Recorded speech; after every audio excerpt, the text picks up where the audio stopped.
ఓం శ్రీ వారాహిదేవి నమో నమః.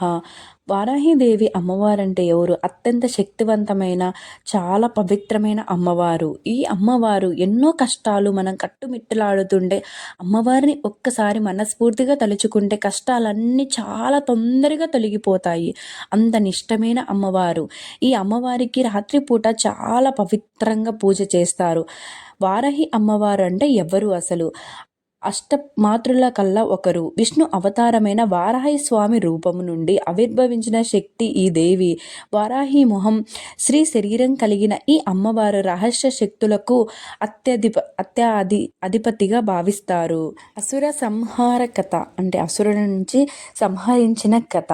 పూర్వకాలంలో రక్తబీజుడు, నిశుంభుడు వంటి భయంకరమైన అసురులు దేవతలను పీడిస్తున్నారు. వారిని ఎదుర్కొనలేక దేవతలందరూ ఆదిశక్తిని ప్రార్థించారు. అప్పుడు అమ్మవారు శక్తి నుండి బ్రాహ్మి, మహేశ్వరి, కౌమారి, వైష్ణవి, ఇంద్రాణి, చాముండి, వారాహి, నరసింహ అనే అష్టమాతృలకు అవతరించారు. అందులో వారాహి అమ్మ యుద్ధంలో అత్యంత ఉగ్రరూపం ధరించి అసురులను సంహరించి ధర్మాన్ని రక్షించింది. ఇందుకు వారాహి అమ్మ పూజ రహస్యంగా చేస్తారు. వారాహి అమ్మ రాత్రి దేవత. ఆ అమ్మ పూజ సాధారణంగా అమావాస్య, అర్ధరాత్రి రహస్యంగా చేస్తారని శాస్త్రాలు చెబుతున్నాయి. కారణం వారాహి అమ్మ తంత్రశక్తిని అధిష్టాధిపతి దేవత. శక్తి నియమాలు శుద్ధి లేకుండా పూజ చేస్తే ఫలితం ఉండదని నమ్మకం. వారాహి అమ్మ ఉగ్రరూపం పొందితే, వారాహి అమ్మ కృప ఉంటే శత్రువులు బాధలు తొలగిపోతాయి. దుష్ట శక్తులు ప్రభావం ఉండదు. ధన, ధైర్యం, విజయం లభిస్తుంది.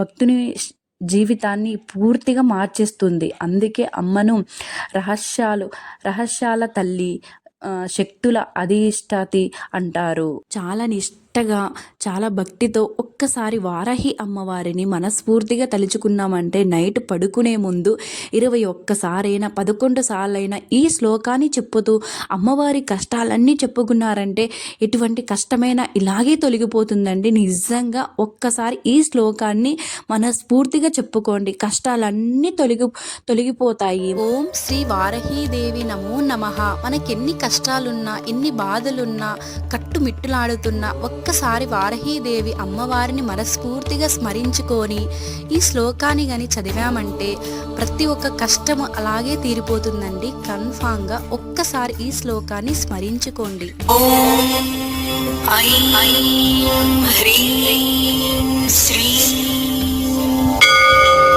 శ్రీ జగజ్జనన్యై నమః.